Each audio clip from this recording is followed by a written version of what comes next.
Oh, it's beautiful. It's remarkable. Very nice, Joe. Fascinating. What is it? This is only a small experimental model, of course. To carry a man, a larger edition is needed. To carry a man? Where? Into the past or into the future? This is a time machine. In this adaptation of H.G. Wells' classic novel, an eager inventor crafts a time travel device that transports him 800,000 years into the future. Through stunning time-lapse effects, we watch the world change from World War I to a distant future where humans have evolved into two distinct species. What he discovers in this mysterious world forces him to confront humanity's bleak destiny and his own error of taking the present for granted. This planet is impaled on a roasting spit, slowly but inexorably being seared and blistered by the fire in the sky.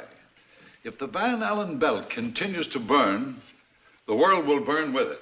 And no one can doubt that civilization as we know it will disintegrate if the temperature should rise to 175 degrees. Now, in the last 5 days, the recorded temperature rise has been 2 degrees every 24 hours.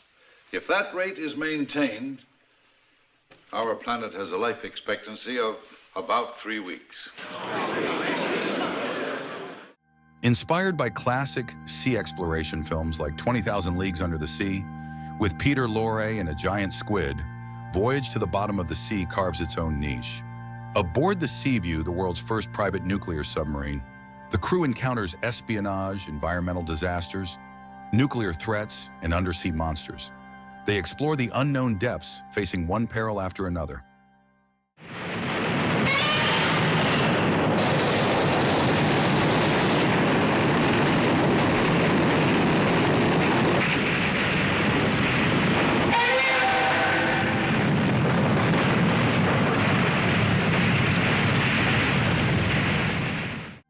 King Kong vs. Godzilla marks the first appearance of both legendary monsters together in color and widescreen, setting the standard for future kaiju films.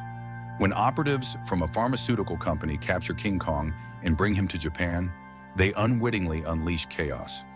Meanwhile, an American submarine accidentally awakens Godzilla.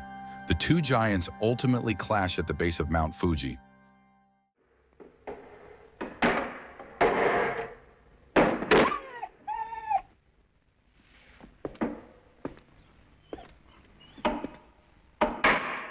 You know they're out there, don't you?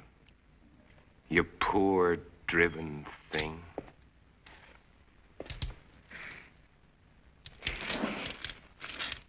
Everything's gonna be all right.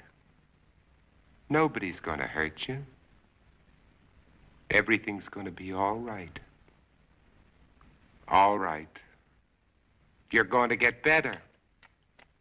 We're gonna have lots of happy times together. You'll see, everything's going to be fine.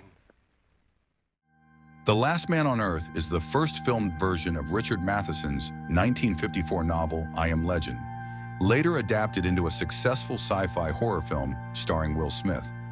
The film stars Vincent Price as Dr. Robert Morgan, the last known survivor of a plague apocalypse. Every day he hunts vampires in a world now inhabited only by them. Immune to the plague, Dr. Morgan tries to maintain companionship with his dog, and later, a survivor named Ruth. This film, rightfully so, influenced and inspired countless disease outbreak movies to follow. Tell me, why do you burn books? What? Well, it's a job like any other. Good work, with lots of variety. Monday we burn Miller, Tuesday Tolstoy, Wednesday Walt Whitman, Friday Faulkner, and Saturday and Sunday, Schopenhauer and Sartre. We burn them to ashes and then burn the ashes. That's our official motto. You don't like books, then? Do you like the rain? Yes, I adore it. Books are just so much rubbish. They have no interest.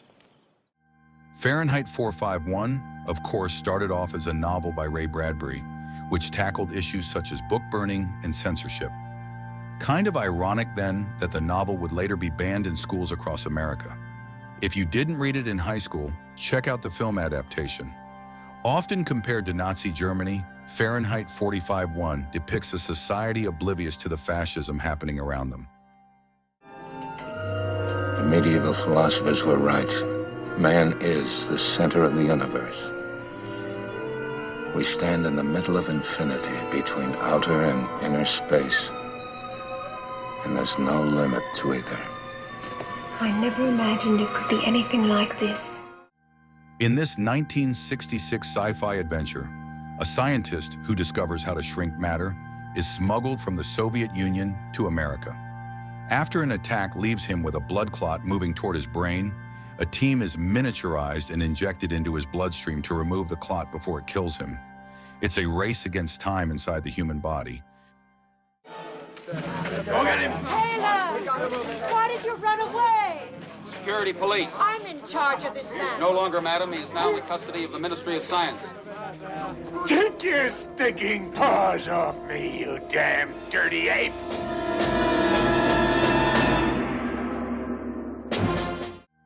It's perhaps one of the best movies of its time. Planet of the Apes follows 3 astronauts who land on a planet where apes are the dominant species and humans are enslaved.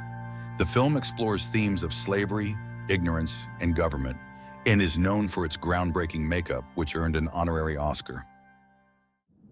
I know that you and Frank were planning to disconnect me, and I'm afraid that's something I cannot allow to happen.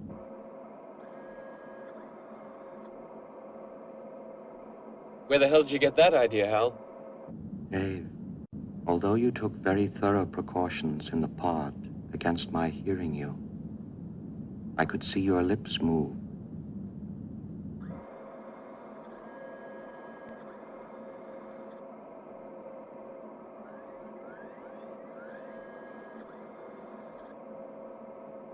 All right, Hal. I'll go in through the emergency airlock. Without your space helmet, Dave, we're going to find that rather difficult. Hal, I won't argue with you anymore. Open the doors. Dave, this conversation can serve no purpose anymore. Goodbye. Hal? Hal? Hal? Hal? Hal? When humanity discovers a mysterious, artificial object buried beneath the moon's surface, a crew of astronauts embarks on a mission to investigate, aided by the intelligent computer HAL 9000. As the journey progresses, the crew's plans are complicated by HAL, leading to a tense confrontation between man and machine. Stanley Kubrick's 2001: A Space Odyssey pushed the boundaries of science fiction, blending groundbreaking effects with philosophical depth.